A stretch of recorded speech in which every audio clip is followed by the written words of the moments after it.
Hello students, এই Moumita ma'am. আশা করি তোমরা সকলেই খুব ভালো আছো। Welcome back to our channel.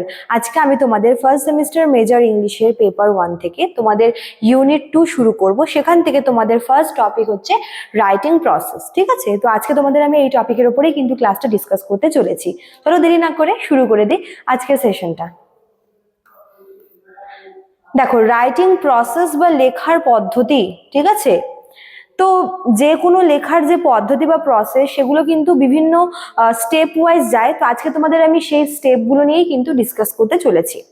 দেখো কি বলেছে প্রথমে, the writing process is the step by step method use to create good writing. মানে একটা ভালো লেখা লিখতে গেলে কতগুলো স্টেপ কিন্তু ফলো করতে হয়, ঠিক আছে, যেটাকে মেথড বলে।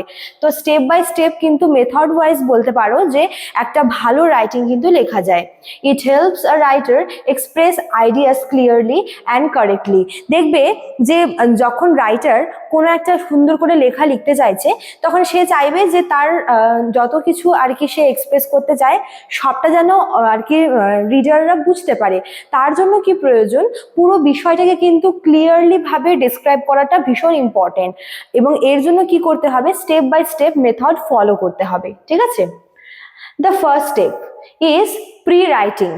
একটা ভালো লেখা যখন আমি লিখতে বসবো তার আগে কিন্তু প্রি রাইটিংটা বলতে পারো যে মাস্ট। ঠিক আছে, in this stage the writer thinks about the topic.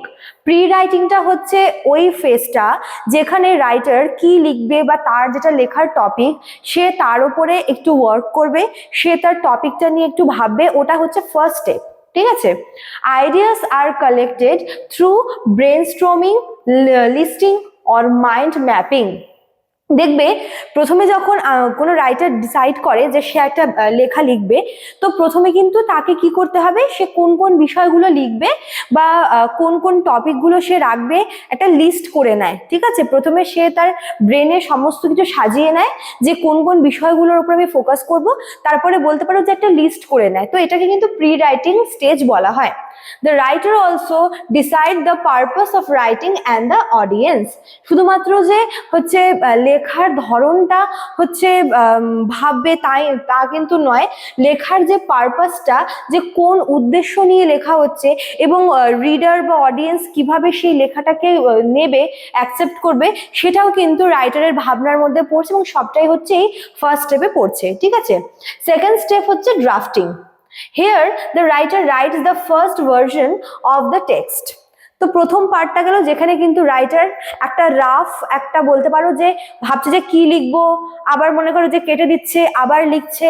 তো এইটা হচ্ছে ফার্স্ট স্টেপ। সেকেন্ড স্টেপটা হচ্ছে যেটা সে আর কি ভেবে নিয়েছে অলরেডি, সেটার একটা কিন্তু ড্রাফট বা একটা খসড়া তৈরি করা, একটা রাফ একটা লেখা কিন্তু তৈরি করা। ঠিক আছে, the main focus is on putting ideas on paper.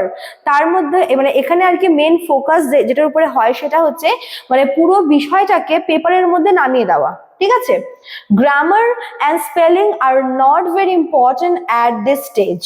তো এখানে কিন্তু মানে গ্রামার বলো বা হচ্ছে স্পেলিং বলো বা আরো যে থাকে পাঞ্চুয়েশন বা এই সমস্ত যে বিষয়গুলো রয়েছে লেখার মধ্যে, তো এগুলো হচ্ছে এই স্টেজে অ্যাটলিস্ট দরকার পড়ে না। এখানে আর কি লেখার একটা ড্রাফট বা একটা রাফ বলতে পারো যে টেক্সট কিন্তু রাইটার এখানে নামায়। ঠিক আছে, The writer writes freely without fear of mistake. এই যে ফেজটা এখানে রাইটার যেরকম বলে না যে আমরা আগে হচ্ছে কি করতাম, আগে আমরা নোটস গুলো হচ্ছে কোনোভাবে মনে করো যে টিচার যখন লেখাতো তখন আমরা লিখে যেতাম। ঠিক আছে, তারপরে পরে বাড়িতে গিয়ে আমরা ফ্রেশ করতাম। তো ওই যেটা আমরা লিখে নিয়ে যেতাম ওটাই হচ্ছে এই স্টেজটা, যেখানে আমাদের মিস্টেক হওয়ার কোনো ভুল নেই বা ভুল হলেও আমরা বলে যাই থাক পরে ঠিক করে নেব। তো এটাই হচ্ছে ড্রাফটিং স্টেপ। ঠিক আছে, নেক্সট আমরা চলে যাব হচ্ছে থার্ড স্টেপ। দেখো থার্ড স্টেপটা কি বলেছে, the third step is revising. এবার থার্ড স্টেপে কি আমরা ওটাকে ফ্রেশ করবো, মানে রিভাইজ করবো, যেটা আমরা লিখে নিয়ে গেলাম বা যেটা হচ্ছে লেখা হলো ওটাকে একবার আমরা চেক আউট করে নেব। ঠিক আছে, in this step the writer improves the content, sentence may be added, remove or rearranged. মনে করো পুরো টেক্সটটা লিখে দেওয়ার পরে রাইটার কি করে সেটাকে একবার অ্যানালাইজ করে নেয় যে কোনো কিছু ছুটে গেল কিনা, কোনো কিছু এক্সট্রা অ্যাড হয়ে গেল কিনা, আরো কিছু হচ্ছে কোনো স্পেলিং এর বা কোনো কিছু নতুন অ্যাড করলে ভালো হয় কিনা। তো এই বিষয়গুলো কিন্তু এখানে বলতে পারো যে এখানে একটা ফিল্টার করা হয় এখানে, ঠিক আছে, যে কোনো সেন্টেন্স বা কোনো কন্টেন্ট এখানে হ্যাঁ এটা হয়তো বেশি হয়ে যাচ্ছে, এটা অ্যাড না করলেও চলবে, বা এই ওয়ার্ডটা একটু চেঞ্জ করে দিলে ভালো হয়, বা এটা রিমুভ করে দিই ভালো লাগছে না। তো এই বিষয়গুলো কিন্তু এখানে হয়, ঠিক আছে। The writer checks whether the ideas are clear and well organised. এখানে অ্যাকচুয়ালি এটাই দেখে রাইটার যে পুরো লেখাটা হচ্ছে মানে ওয়েল স্ট্রাকচার্ড কিনা বা ক্লিয়ার কিনা, যাতে রিডার বা অডিয়েন্সদের যেন বুঝতে কোনো রকমের প্রবলেম না হয়। Repetition and confusion are reduced. এখানে কি হয়, বারবার হচ্ছে তোমার যাতে কোনো রকমের কনফিউশন না থাকে সেজন্য বারবার করে কিন্তু এটা খুব ভালো করে স্টাডি করা হয়, রিভাইজ করা হয়, ঠিক আছে। এবার চলে আসি last step, the fourth step. The fourth step is editing, ঠিক আছে। তারপরে কি হয়, এডিটিং করা হচ্ছে পুরো লেখাটাকে। The writer কারেক্টস grammar, spelling, punctuation and sentence structure.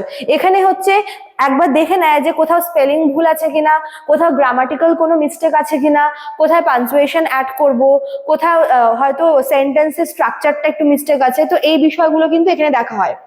Words are chosen carefully to make the writing better and clearer.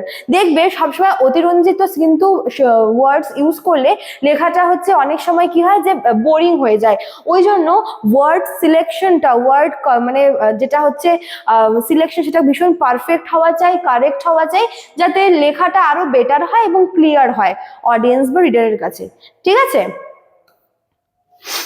এবার দেখো ফাইনাল স্টেপ, যেটা হচ্ছে বলতে হবে যে পুরোপুরি প্রিপেয়ার হয়ে যাওয়ার পরে the final step is publishing. এই চারটা স্টেপ হচ্ছে তোমার পুরো ব্যাপারটাকে ক্লিয়ার করে দিচ্ছে। ফাইনাল স্টেপ হচ্ছে লেখাটাকে এবার হচ্ছে পাবলিশ করা হবে। The writer shares the final work with others. এবার রাইটার কি করবে, পুরো লেখাটা কমপ্লিট হয়ে যাওয়ার পর সে এবার শেয়ার করবে লেখাটা, ঠিক আছে। It may be printed, submitted or posted online. হয় সে লেখাটা প্রিন্ট করতে পাঠাবে, অথবা সে লেখাটা অনলাইনে পোস্ট করবে, আপলোড করবে, অথবা সে হচ্ছে মানে এডিটরের কাছে বা কারোর কাছে লেখাটা সাবমিট করবে। এটা হচ্ছে ফাইনাল টাস্ক, ঠিক আছে।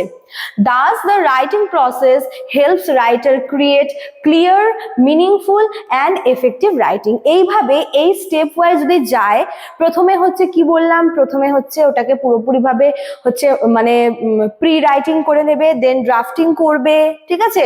তারপরে হচ্ছে ওটাকে বারবার অ্যানালাইজ করবে। দেখো আরেকবার তোমাদের বলে দিচ্ছি, প্রথমে কি আছে, প্রি রাইটিং, প্রথমে হচ্ছে নিজের ভাবনাগুলো আর কি ভাববে, লিখবে। দেন হচ্ছে ড্রাফটিং, মানে হচ্ছে একটা রাফ একটা লেখা, একটা টেক্সট লিখবে। দেন ওটাকে রিভাইজ করবে বারবার যে কোথাও কোনো ভুলভ্রান্তি, কোনো কিছু অ্যাড, কোনো কিছু রিমুভ করতে হবে নাকি। দেন হচ্ছে সেটাকে এডিট করতে হবে, যেখানে অনেক কিছু অ্যাড করা যাবে, অনেক কিছু রিমুভ করা যাবে, গ্রামাটিক্যাল এরর গুলো দেখা যাবে, ঠিক আছে, স্পেলিং মিস্টেক এগুলো। আর লাস্ট হচ্ছে ওটাকে পাবলিশ করা হচ্ছে। এইভাবে এই প্রসেসে গেলে কিন্তু একটা ভালো এফেক্টিং রাইটিং কমপ্লিট হবে, ঠিক আছে। তো এই ছিল তোমাদের আজকের ক্লাসটা রাইটিং প্রসেসের উপরে। আমি আশা করি তোমাদের কোনো কনফিউশন থাকবে না, ভীষণ ইজি কিন্তু টপিকটা ছিল। যারা ভাবছে আমাদের কাছে পড়বে তারা আমাদের অফিসিয়াল নাম্বারে কন্ট্যাক্ট করে নিতে পারো। আমাদের অফিসিয়াল নাম্বার দেখো দেওয়া আছে এখানে। এছাড়াও দেখো এখানে কিন্তু কোর্স ফিটাও অলরেডি প্রোভাইড করা রয়েছে, মেজর এবং মাইনর দুটোর জন্য এখানে দেওয়া রয়েছে, ঠিক আছে। তো চলো আজকে এতটাই থাকলো, দেখা হচ্ছে নেক্সট ক্লাসে। Thank you.